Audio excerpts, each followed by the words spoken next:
the spring is possessed of this poignancy that like every day becomes a little less pristine, and summer's coming, and you know, like the heat's gonna be bearing down on you. It's passing away at every moment of enjoying the spring is paired with this knowledge that tomorrow you'll have a little less of that to enjoy. Yeah, and it's funny because in Chico, the summer is our sort of like it's our climate apocalypse is the summer, whereas like in Finland it's the winter. And so the fall is like, you know, like, oh sweet summer child, you've only just come into the world, and the birds are flying and the flowers are in bloom, but just you wait, pretty soon you're gonna have to fucking get up 45 minutes early to plug in your car before you start the engine. That's gonna suck, you know. That's the winter thing, and like you're gonna be cold, and you're gonna, you know, everyone's gonna be like, you know, wishing that they had been a responsible citizen and created a storehouse of beets, because if, you know, ye who haven't, you know, like only by the grace of your hardworking neighbors will you survive. You know, it's like this, like there's a tinge of judgment associated with every ounce of enjoyment that one wrings out of the beautiful, you know, bride of summer. Like, well, I try to mix some metaphors there, but but yeah, like there's something. Chico has like the exact inverse of it, where we're just going like, it's 75 degrees and it's beautiful, and why can't it be like this all the time? And then you remember like, oh, because the second law of thermodynamics doesn't work that way. You have to have a cycle, constant. You have to have life and death, otherwise everything sucks. Maybe this is why LA is so fake. Because it doesn't have change. There's no seasons, yeah. And you don't get that. Obviously, I'm speaking from a place of privilege, because I don't live, for example, on the East Coast, where the seasons actually like really push you, like winter in New York, for example. Yeah, in California. But you do get pushed here in Chico. The seasons push you, and I think that's proper. It's better. I think some regular confrontations with that natural judgment help you stay connected to your body and really let you know how good you're doing. Well, you used to live in LA. LA area. Me? Yeah, didn't you? Yes, until I was 5. Okay, all right. all right. So nah. It's the summer here. It's everyone, all the students leave. Everyone who has the means leaves because it's too hot here, and it quiets down. And well, lately it's just fires. So, like everything in our world, the rhythm of summer has become dramatically apocalyptic and terrible and filled with homeless people. Smoke. And smoke. So I don't really know what the summer rhythm's gonna be this time. It's gonna be like the Beach Boys. It's gonna be like somebody playing that guitar in a beach, and like, what's like that sound? It's like, you know, like a surfer jam? Yeah, like 50s summer, where like you just get out of school and you're like, summer! And then like there's a lifeguard who's wearing like a Speedo, because that was still a thing. And like, yeah. I'll take that. Why can't we summer. go back to those days? Can we just turn back the clock a little bit? If only Trump had gotten. If Trump had been elected. If only he'd had 4 more years. We would have gotten back there. I want to go down. Yeah, there would have been a fucking buff lifeguard dude if he would have got elected. It would have been, everyone would have been fit again. It would have been lead paint. I wouldn't have had to give a fuck about that fact. Yeah. American-made cars would make a comeback. Yeah. With leaded fuel. Did you know that leaded fuel makes engines run better? It does. It's an unfortunate fact of engines that, yes, lead, which incidentally is also a very toxic. Wait, so if we're in spring, why are there leaf blowers? Because Trump didn't get elected. That's why. That must be it. No, This again. is tyranny. Yeah. Tyranny. Yeah, no, back in the day they just used napalm on the grass, and that was the American way, and we all got along fine. That first shot of Apocalypse Now. Have you watched that movie? No. It's this beautiful grove of Vietnam palm trees. They just get napalmed to nothing. Yeah. And I'm sure it happens in slow-mo or something. It'd be super dramatic. The only Vietnam movie I've seen was Tropic Thunder. Is that... Is it? Is that comedy? It could have been. Might have been. What's the one that was filmed on Kauai? Was that the one? If you're not talking about an explicitly slapstick comedy movie... I can't really remember. Then I thought that's what Tropic Thunder was. Could have been. I can't remember. I don't know, man. Maybe I'm misremembering the name of it. I think it might have been a comedy. You never can tell. When it comes to like old school movies, you're like, is this just hokey, or is this supposed to be funny? I don't really know. Like, I don't know. I just can't take them seriously. So you had some drunk thoughts last night. Yeah, I was at Argus, and there was a show, and there was a couple bands whose names I can't remember. Yeah. But it was all right. And I was like a little bit. I was at about 2.5 on the gin and tonics with lemons, which for me is a lot, having a couple drinks after not eating anything. It's a decent amount of alcohol, so I was just like, it occurred to me that I don't give enough credit to other people for like understanding what I'm saying. And that like I can have a conversation, and like it's just amazing. It's beautiful how humans, especially like people who you have a relationship with, are capable of like, when they're actually listening to you, like taking in such a high bandwidth expression of what it is you're saying, and like the subtleties of it, and like, yeah, it's just beautiful. And I feel like that kind of conversation is it's like such the bread and butter of life, of real life. And is this in reference to you over-explaining things? If you knew this insight more, you wouldn't explain things so much because you're giving the listener more credit for understanding. Yeah, something like that. Is that what you're saying? Something like that.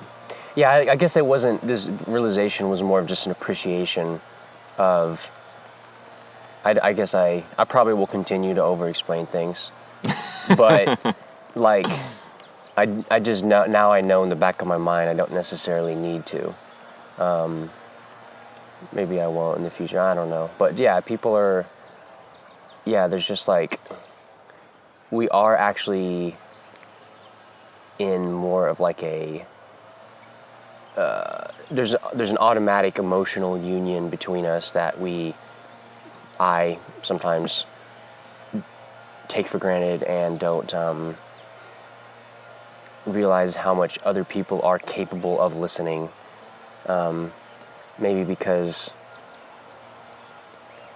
I don't know, maybe because like I'm so used to talking about like abstract things that are like kind of one-sided, that's like most of the conversations I've had in my life with people have been like alternating, let me explain my thing, and we're just like building this third-party castle in the sky, which is a great kind of conversation, but when you have the kind of conversation that's like not that like we're not talking about anything, we're just exchanging this like feedback, trying to like arrive on the same level, the same perception of you, and the same, like I want you to see me in the same way I see me, and I want to see you the way you see you, and I want to see that you see me the way that I see me and you, and like all kind of like calibrate all those perspectives so that you just feel like this sense of like confidence in that there's like no misrepresentation and there's no like confusion, there's nothing that needs to be like caveated. Like that's such a beautiful place to be at in communication. And when you're a little bit drunk, somehow it's easier for me, or when I'm a little drunk, it's a little easier for me to get there because I'm not, I feel like I'm just like a little dumber. Like emotionally, it's like Molly, but you're dumb. Like you're intellectually just kind of like a simpleton, but that's what you need sometimes to like bring, at least me, I feel like maybe that what that reveals is that my thinking mind like occludes my emotional experience at times, I think. Well, your nets of relevancy that sift every conversation for what's useful to you skew very intellectual and less emotional because of what your workloads are. So getting a little drunk so you can't even interact very well on that level. Yeah. But you're still fiercely sifting for relevance, which in that new state translates to like, how do I make this a really valuable conversation? Yeah. Well, what am I doing? Well, I'm connecting. Yeah. So how do I connect? Without any of the intellectual rigmarole, what is connection? What is communication?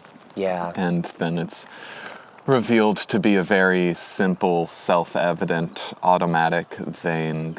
And I think if you're living an honest life and you're insisting that the people you connect with have honest lives too, just holding a standard of relationships that the people around you, their words line up with their actions, then really deep connections happen and deepen just automatically with any given stimulus at all. It's very easy to make yourself understood when there aren't obfuscating layers of pretense and guilt and things you're trying to hide from the world or self-censoring in today's PC climate. I think like guilt is a kind of pretense in its own right. Like it's kind of like the pretense that you feel like you're not worthy of what it is you're saying or something like that, that you're hiding behind. You use it because you think it makes you virtuous, or like you're gonna do what you're gonna do, but to make sure you like come out on like even balance on the budget emotionally, you like throw some guilt on too. So that you can keep doing what you are gonna do anyway, but like just gonna I know it's bad, so just gonna grease the wheels here. Yeah. Just get this feeling bad out front. Just front load this whole thing. Yeah. Like I realized this week that I was carrying some artificial guilt around because I know socially I'm supposed to care about my family more, and I don't at all. Like very little do I care about my related family members.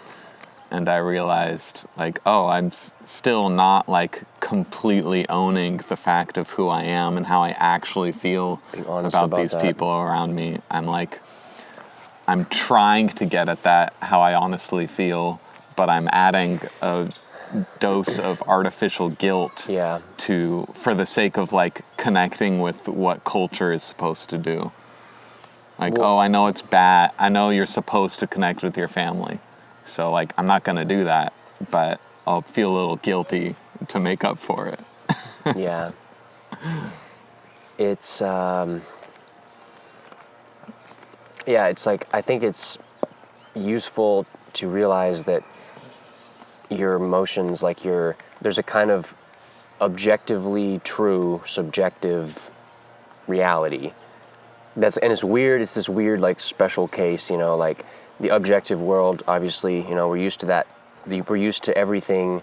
We're used to, like, objective and emotional being, like, mutually exclusionary because we're never talking about our own emotions. We're talking about things that are common, like, you're not feeling my experience, so I'm telling you about the objective corollaries to my internal things. But if you're just talking to yourself and you're trying to be honest to yourself, like, the way you feel about a thing is not open for negotiation. Like, it's not to say that you'll always feel that way, but what you feel in any given present moment is subjectively true. Or subjectively, it's objectively true, but it's reality. It's on the same level of reality. It is reality. It's a bedrock reality, and yeah, you can be honest about that or not. And that's what I think guilt is. Almost guilt about feeling things comes into play when it slips through the crack where you think that, like, feeling things is your fault. Like, oh, look, you might have plenty of faults, but feeling things is just a fact. You can't really be angry at yourself for being angry, or sad about being sad. For the sake of getting to the truth of your experience, yeah, you're right. But your feelings are a result of your thoughts and actions.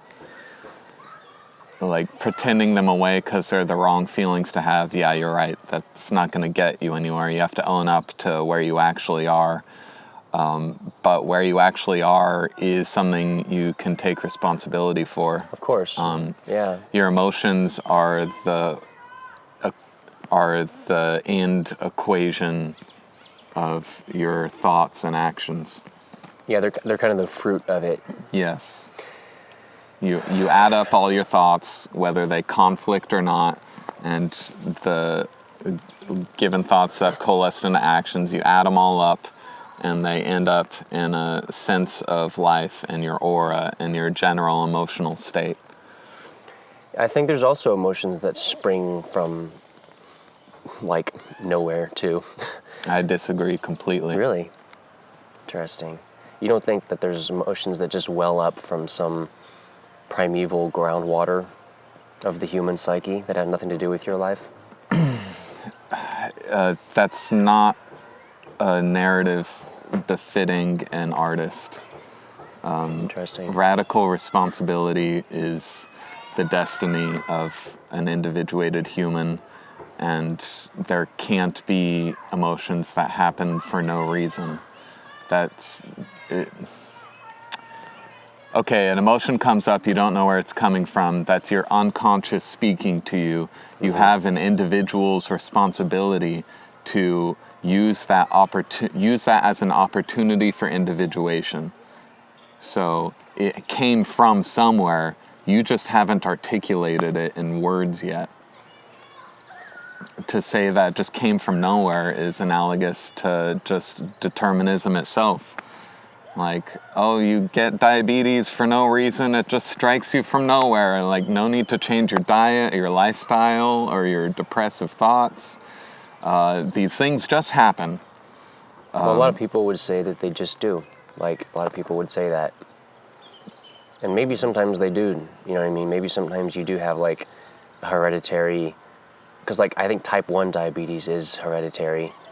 And your genes are fucked up and you can't make the particular kind of, whatever it is, I don't really know, but it doesn't work. And then, like, type 2 is when you go to Walmart and you just order, like, a diet, Dr. Pepper every day for 30 years. Granted, but an animal takes that as it comes and does its best with it.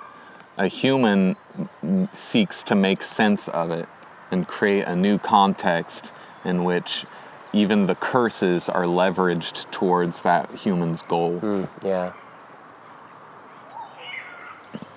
Yeah, I agree with you there. The need to articulate your emotions is a human thing, but I think, like, I mean, like a newborn baby doesn't have any articulation, but it sure has plenty of emotions. Well, I don't think a baby is a blank slate, personally. No, not at all. I think it comes with a package of things. And I think health itself, physical health, has a manifesto you could put to it.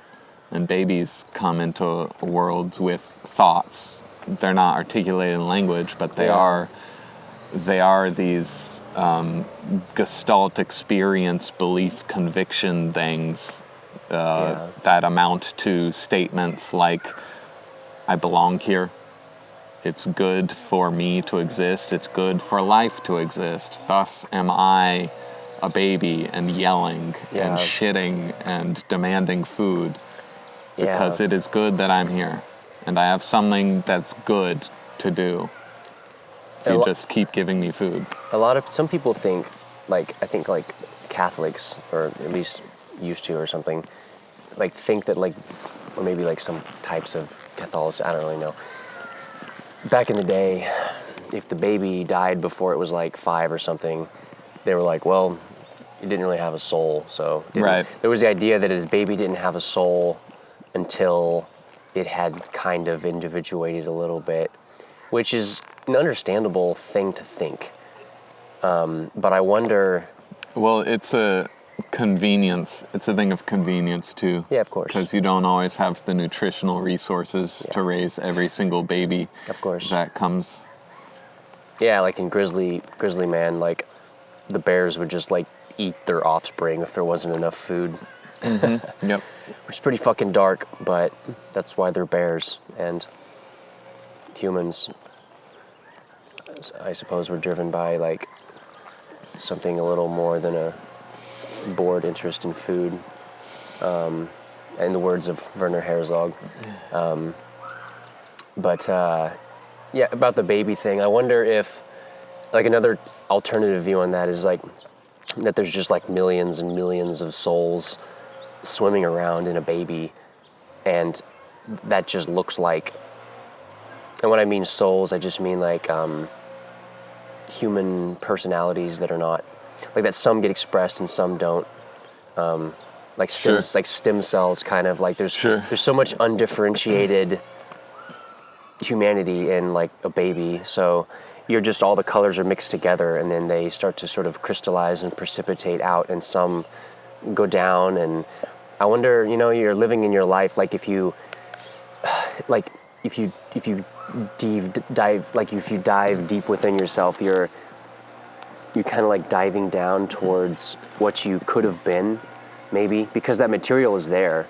That, what is it, like the prima materia or whatever of a human life is, like, going back in time is going inward in some sense, which is why so much psychotherapy is fixated on the idea of regression, because it's like the process of addition by subtraction, that, like, the formation of your personality is done through, like, the expression of negative space, like removing aspects of your former nature to, like, create the image of what you want to, like, what you leave is the artistic product, what you tend to highlight. Right. Yeah. Yeah, the unmanifest has a tinge of the infinite. Mm-hmm. And to say yes to one path among many is to say no to every other path. The unmanifest has a tinge of the infinite. That's a good way of putting that. Yeah. I don't know what you want to talk about next. The lens that I had in the prompts that I was going to be trying on throughout the conversation was from listening to the Schellenberger JRE, which is this guy who's done a lot of activist work throughout his life. You mean the climate change denier? That guy? That filthy climate change denier. No, he's definitely not a climate change denier. that he tries to boil things down to practical action, which Are you makes are you you an enemy. engaging in climate change denial? Maybe. I bet we could find someone who will deny that. You ever thought about there was this scene. I'm sorry, this is a really unrelated thing, but I always, for some reason, this is one of those jokes that to me is a lot funnier to me than it is to other people for some reason. But there was Bo Burnham had like this one thing in one of his early specials where he's like talking about like the riff was like his dad thought he was gay or something like that when he was a kid, and he's like, I'm like, not gay, I'm not gay. And then you're just like, wait, was it an even or an odd number of knots? Like, what did he just say? And every time I don't know, I feel like so many, that's like the infinite reflecting mirror of like social media virtue discourse, is it takes on to that form sometimes where it's just like, it's constant positioning on one side or the other and it flips back and forth.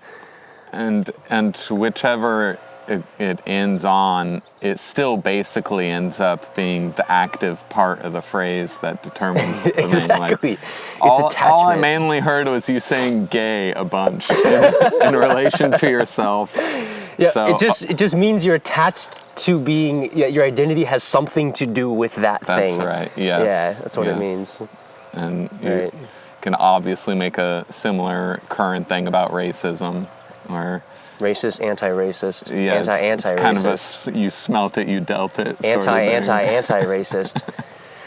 You're thinking about it, man. You're wrapped around this concept. Yeah. Yes. Yeah. It's just like how hopelessly like wound around the axle your ego is around a concept of like what kind of like fractal depth you've achieved in obsession with a particular thing that has nothing to do with your life personally.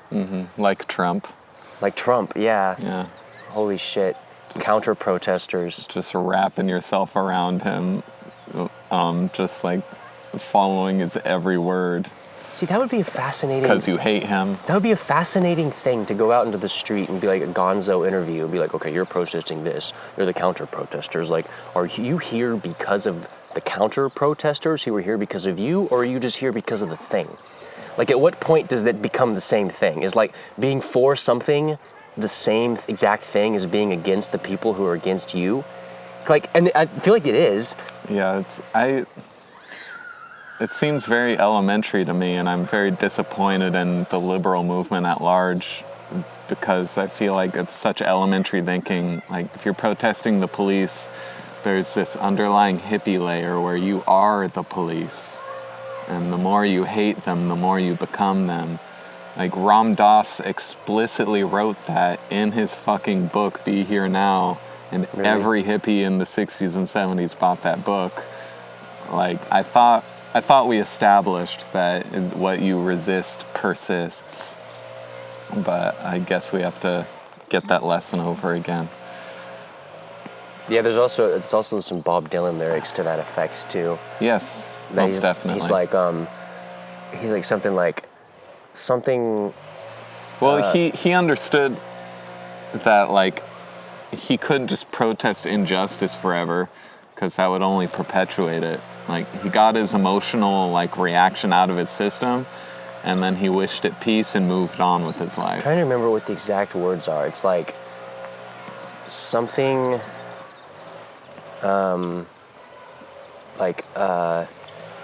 Something lines of musketeers proud underneath heated brow, fearing not I'd become my enemy in the instant. Or no, I'm fucking it up, but basically it's fearing. It's very beautiful so far. Fearing not I'd become my enemy in the instant that I speak. He's talking about student protests in college. Shouting down their professors who are symbols of the establishment, and he's pointing at like, you're becoming the thing that you hate. Yes. I wish I could fucking remember these lyrics, but it's great. Yeah, Bob Dylan was a... Wait, is he still alive? Are we back to this? I literally can't remember if he is. He is, right? He's still alive, right? We named that episode Bob Dylan is Still Okay, all right, thank you. Alive. I wasn't sure if he actually was or not, or if he is still alive. If I was being poetic. Yeah, maybe.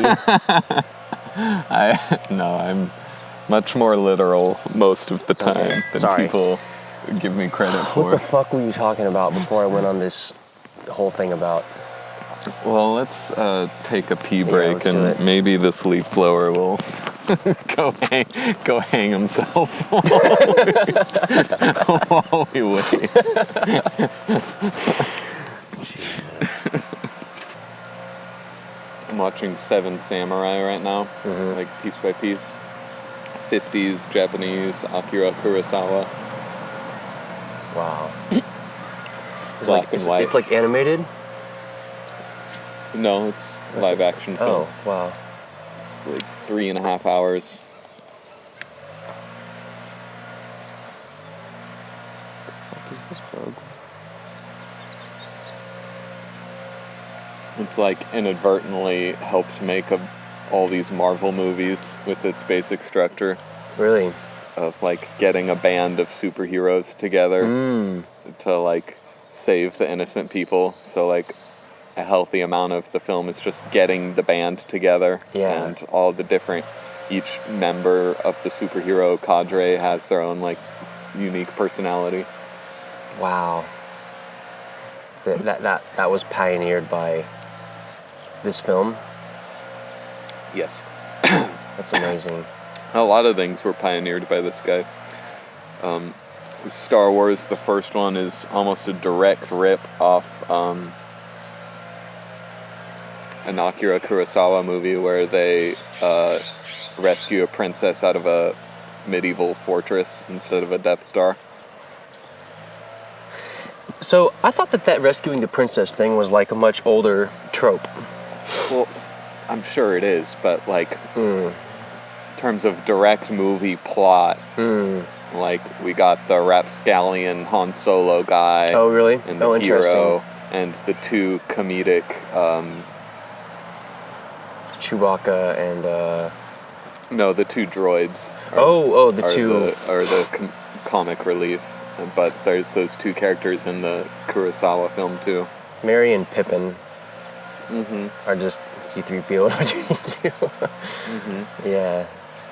Why they always come in pairs somehow? Maybe because Kurosawa, you can argue. Oh, interesting. Most people do make that argument that he built cinema in large part. Or maybe because they're like a guinea pig and you don't want them to be lonely or something. Otherwise you'd feel like they'd be too isolated. Like, I think there's something there about improv, how improv works. Like, oh, yeah. Performance like plays off each other. Yeah, like where it's just like the two like kind of like it's all like the Fools group dynamic or something where it's like like what do you think about that? Yeah, like this kind of like little what you just said, improv. Yeah, it's pretty amazing. I'm thinking about 3PO and R2-D2's chemistry together. Oh, it was great. They have such good chemistry. And it was funny because R2-D2 has literal punchlines. Yeah. Like, what did you just say? Yeah. No, it's great. And it's great because R2-D2 is like the more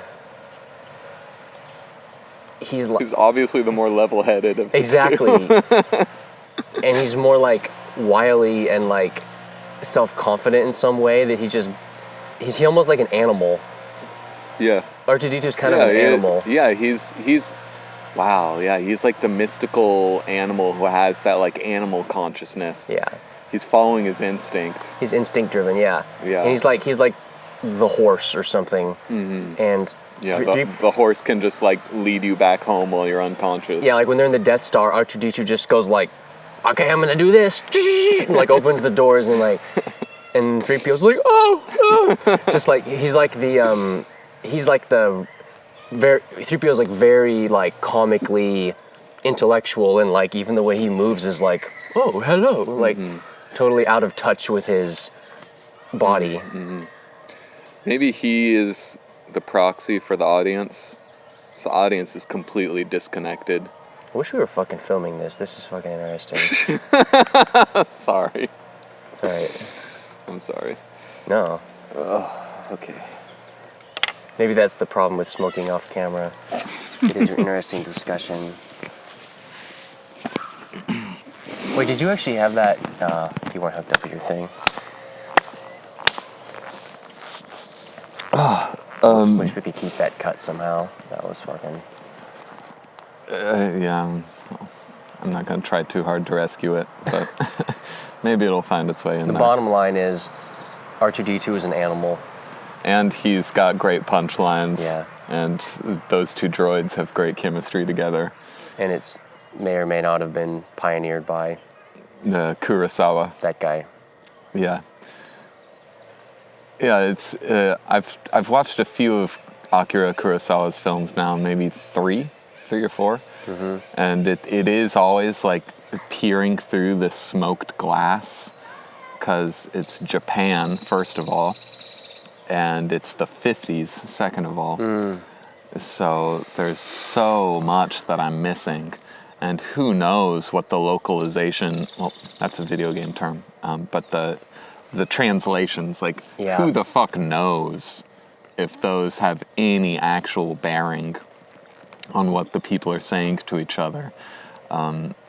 So much is contextual. Yeah. And like you have to take a lot of liberties, is the intuition I'm starting to get over time about translation, is that it's kind of an artistic enterprise. Oh, yeah. And it's like history is made by the historians kind of thing. Like the actual import of the script is decided by the people translating it. So you inadvertently get the translators' biases. I guess I'm getting postmodern here now. But Whoa. I Yeah. am a very postmodern child. There's no sense denying that. Yeah. I think postmodernism is, like everything else, it's like... Well, maybe the problem with postmodernism is because it seems to be, it's like the end of the line of intellectual thought or something, so it becomes comically over-applied and we're overly attached to it. But as a stepping stone, I think it's hard to argue with postmodernism is like, it's objectively an era of the world that we went through. It's just when you when you think of postmodernism as an end, that's when it's bad, but as a social theory, it makes a lot of sense. It contains some great articulations of things, of the greater nuance a post-religious mind emerges into. There's a lot of nuance, and there's a lot of diversity of experiences happening simultaneously on one planet. Potentially as many different ways to view the world as there are people on the world. Like, this podcast is pretty fucking postmodern. It's like, but it's like, it's postmodern. It's postmodern undermining itself. That's like the saving grace of postmodernism, is it just like transforms into something. I feel like we are definitely products of a postmodern mindset, though. Postmodernism can't do anything but end and die. Because by definition, it's secular. It has no spiritual core to it. There's nowhere to go because you've taken the creative cause out of your equations. So without the heartbeat of soul, things die. And so postmodernism is just, okay, we've successfully taken God out of our philosophy. Great, we're free, but we have no heartbeat now. So postmodernism, you have to create new gods, create new values, or just like progressively iterate upon the gods that you've been given. Like, you need something more nutritious to eat than word salad. Yeah. But before the break and before the Akira Kurosawa interlude, I was bringing up Michael, I think it's Schellenberger. I'm already forgetting his name, but that sounds like the letters I saw on the screen. His Joe Rogan recently, he's a very active person. He has a formidable resume. And now he's running for governor because he's Is he really? Because he's really frustrated with all his plans for action to tackle California's homeless problem that he's presented to the cabinet, the governor's cabinet, and it's all just been completely ignored, as you could guess. So he's fed up with it. Now he's running for governor to try and muscle it through that way. He mentions somewhere in the first half of the podcast that he really likes Stoicism these days, and he mentions a couple current thinkers who are his drip feed of Stoic thought. Mm-hmm. And he mentions the cliche of God grant me the ability to accept things I can't change, the courage to change the things that I can change, the wisdom to discern between the two. Alcoholics Anonymous thing. He brought that up as a personally, he thinks that's a tenet of Stoicism, in his own mind. Yeah. And so my prompt was, and this isn't a prompt, but just me mentioning the lens that I'm loosely going to be applying this morning, that we don't pick philosophies based on their truth. I think we pick philosophies based on their ability to get us where we're trying to go personally. Their utility. Mm-hmm. I mean, I know I do. That's what I do, yeah. I certainly pick things. I've taken this thing where I don't let an idea into my brain unless I feel like it's going to make my life better. Mm-hmm. I'm not interested in discovering truth. I'm interested in creating it. But the important thing in my mind is you're not going to let a thought into your brain unless it makes your life better in the specific direction that you are going. Mm-hmm. The way I think and the way I see the world and the way I existentially see existence is all fit to function to making heavy metal. Yeah. And making me a better performer the next time I start getting on stage again. Yeah. It's all geared towards that. So I say things that I think are true and have developed concepts that are have become incontrovertible to me. But the truth is that a lot of these things that I grant as true are just completely useless for a fair amount of the populace because they aren't trying to be a singer. Yeah. They aren't trying to make heavy metal, so Right. There's no point. I do think there's meta truths. I think some philosophies are better than others. No matter what you're trying to do, Right. there's certain baseline things that are better to believe than other things. Existence is good. Mm-hmm. Yes. Right.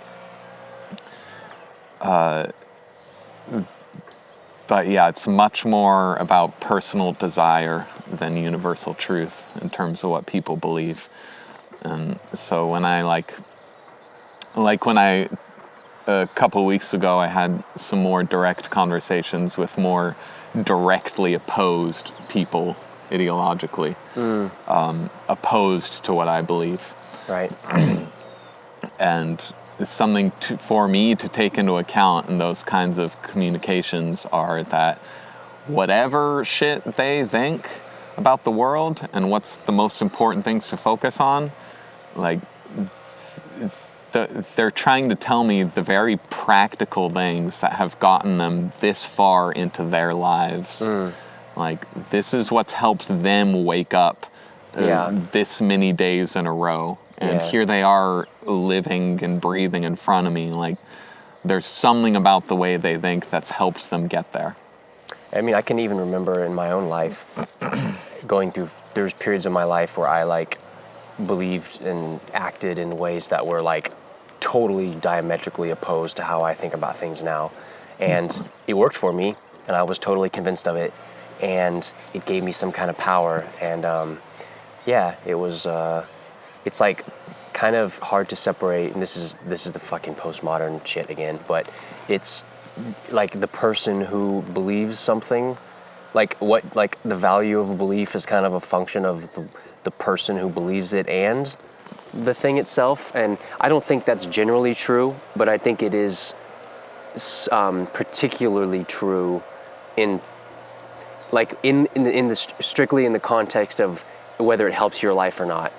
And it gets dangerously close to thinking that, like, you know, all philosophy is just made up, it's all just delusional anyway, and whatever works for you kind of thing.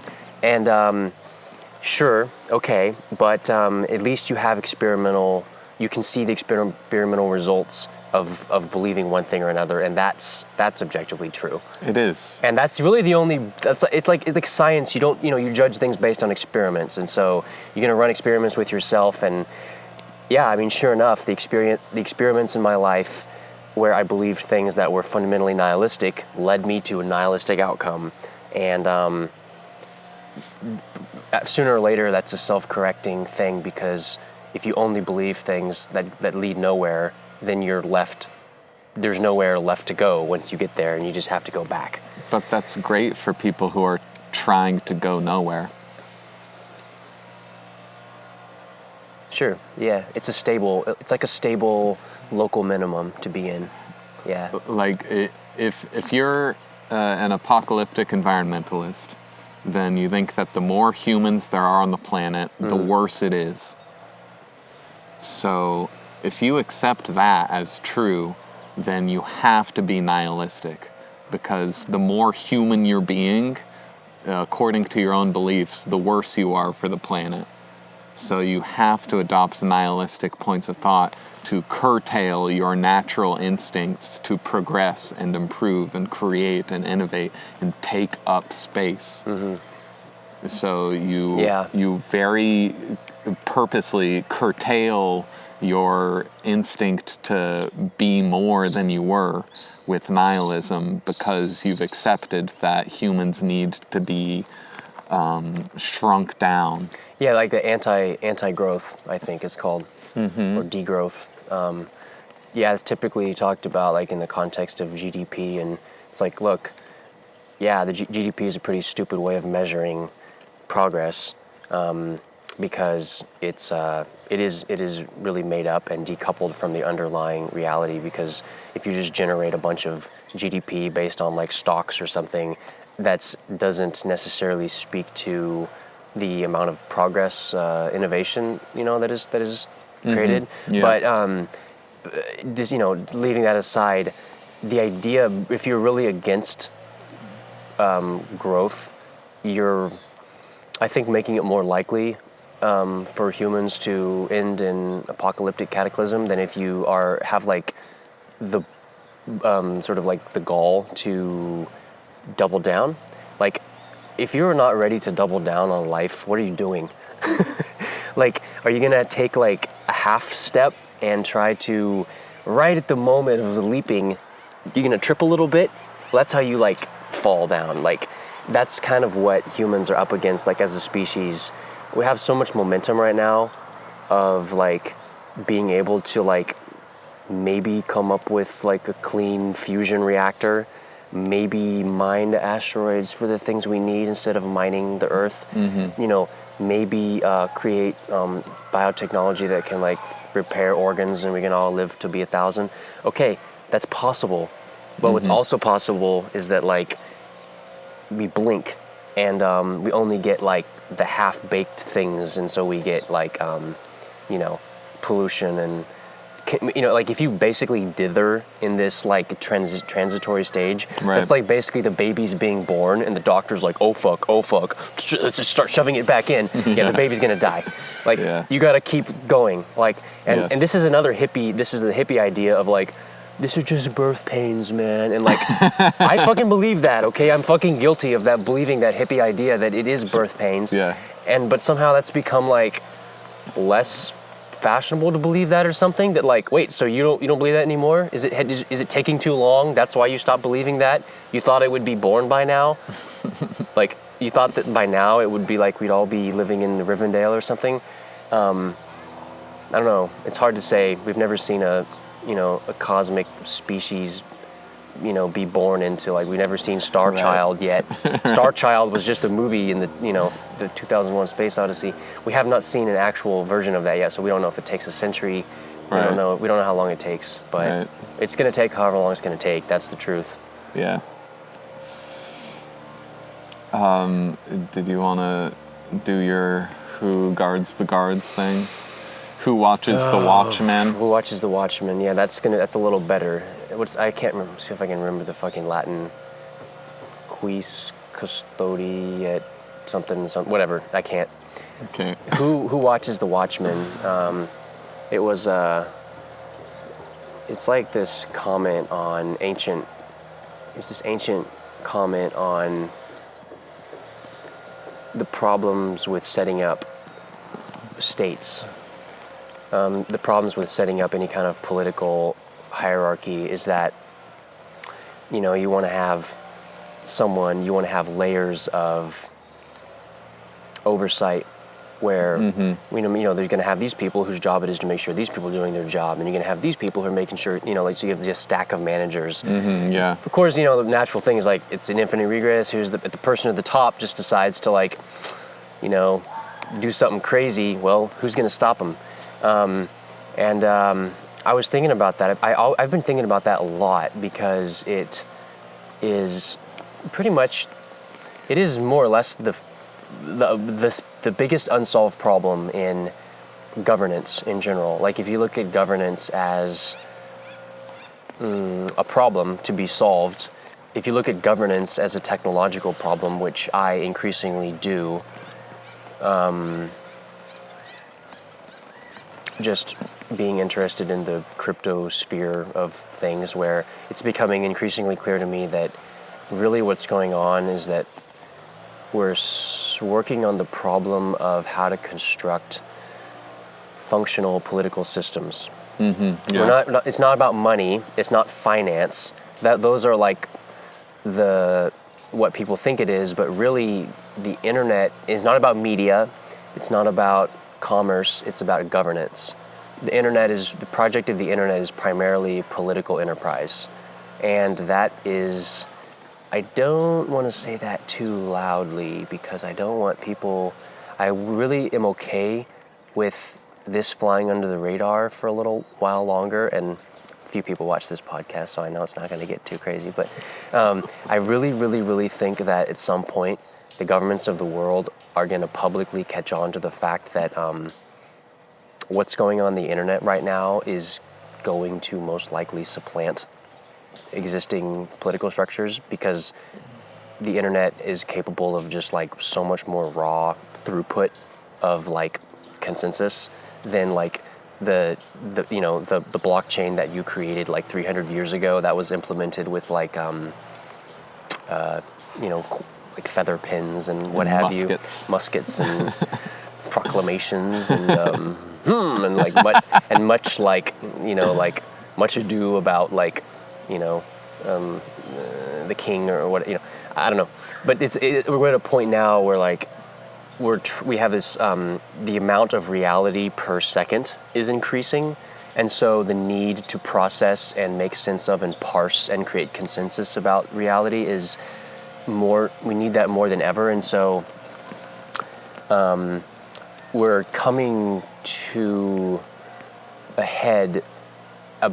Like all of the basic fundamental sort of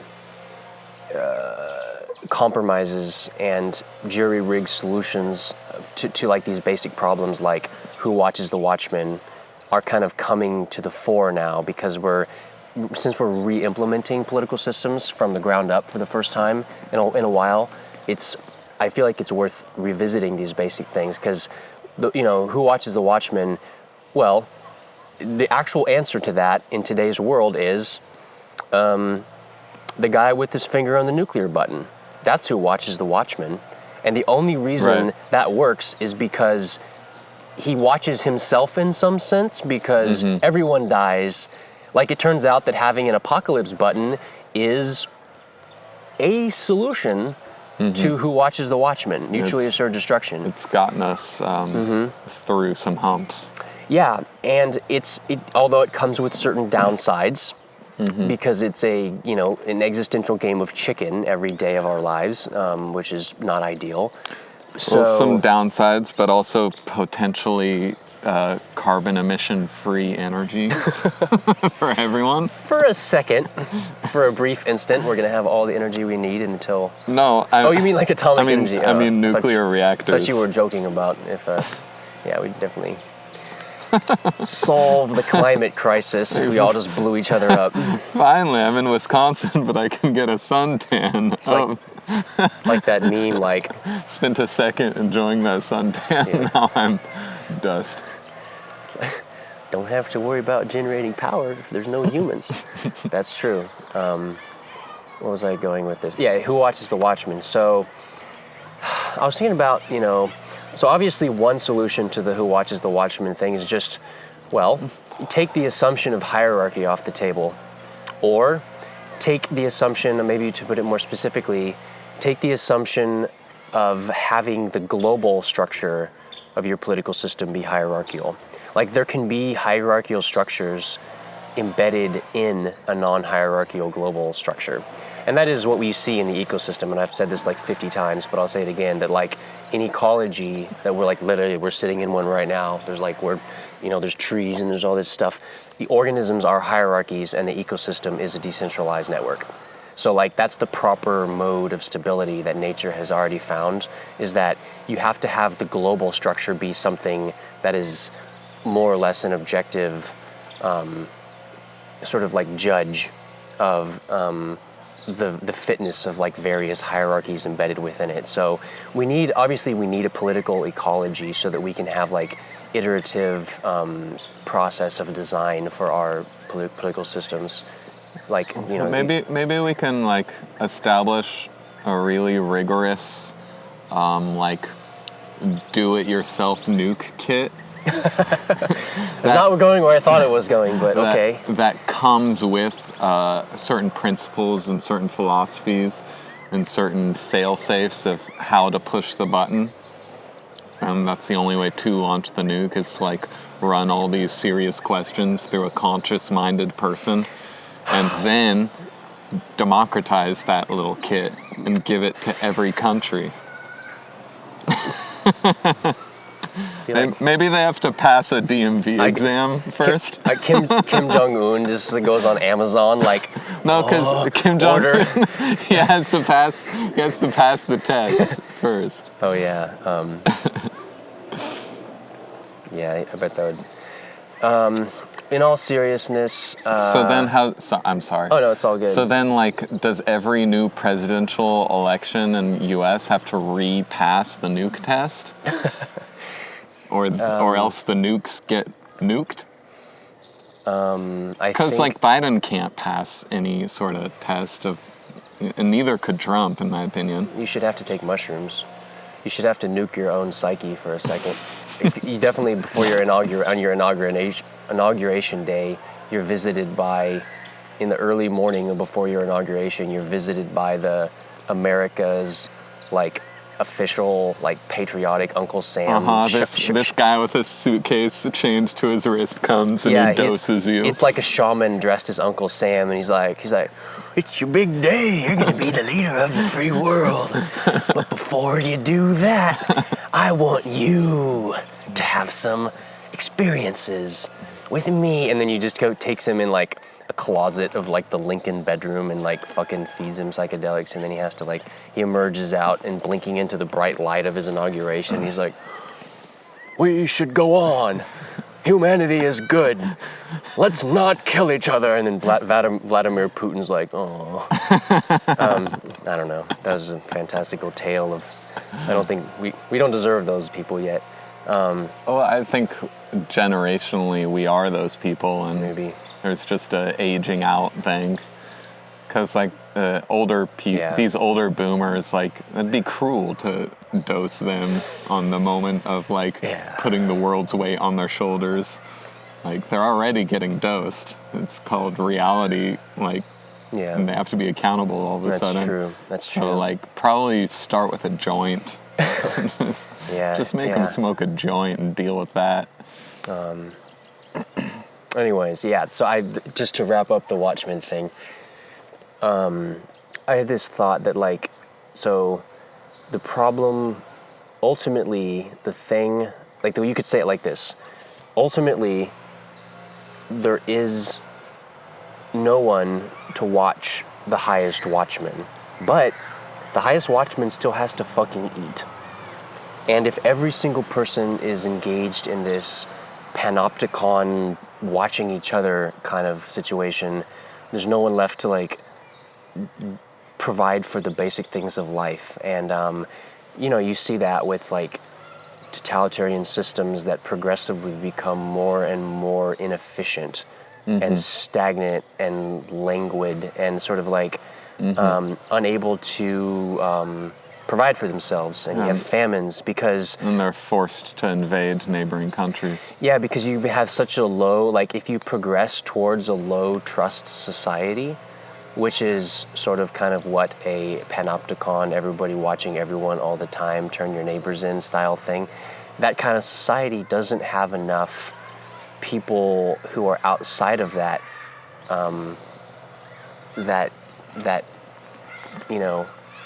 untrustful, like that trip of just, like, being paranoid. Like, you have enough, like, paranoid people aren't very productive.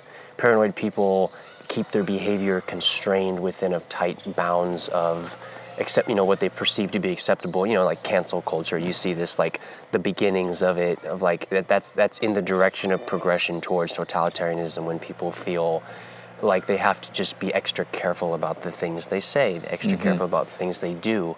They worry about the things they say now changing, and, like, like the winds just shifting, like, in the future, like, maybe, like, you don't have enough confidence in the basic virtue of what you're saying to, like, you don't really think that what you're saying is, like, truly okay. It's just relatively okay now. And so, like, you're admitting, like, this relativistic definition of, like, whether or not something's okay to say based on the perceived, like, and it's just like this, it's a kind of like a substitution effect where you're not operating from a perspective of, like, moral certainty. You're operating from a perspective of kind of, like, observational utility, like, what works.